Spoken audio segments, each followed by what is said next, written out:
আসসালামু আলাইকুম, সবাইকে ঈদ মোবারক, ঈদ মোবারক, ঈদ মোবারক। ঈদুল আজহার শুভেচ্ছা ও প্রীতি সবার জন্য।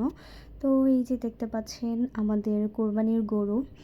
তো আসলে গরু কোরবানির সাথে কোরবানিদের একটা বড় রিলেশনই হলো যে নিজের মনের পশুত্বকে কোরবানি দেওয়া, শুধু কোরবানি দেওয়া না।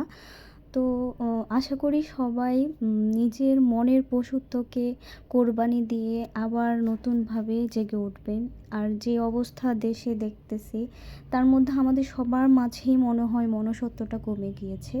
তো যাই হোক, কোরবানি ঈদে বাংলাদেশের সবথেকে বড় সৌন্দর্য হচ্ছে রাস্তাঘাটে, গলিতে অলিতে সব জায়গায় গরু, গরু এবং গরু। এখানে অনেকগুলো গরু সারি বাঁধা আছে। এটাও একটা আমাদের বড় ভাইয়ার, উনি একসাথে অনেকগুলো গরু নিয়ে আসে। তার আগে ছিল আমাদের গরু। আর গরুগুলো আসলে মনে হয় একদিন আগে সব বুঝতে পারে, তাই না?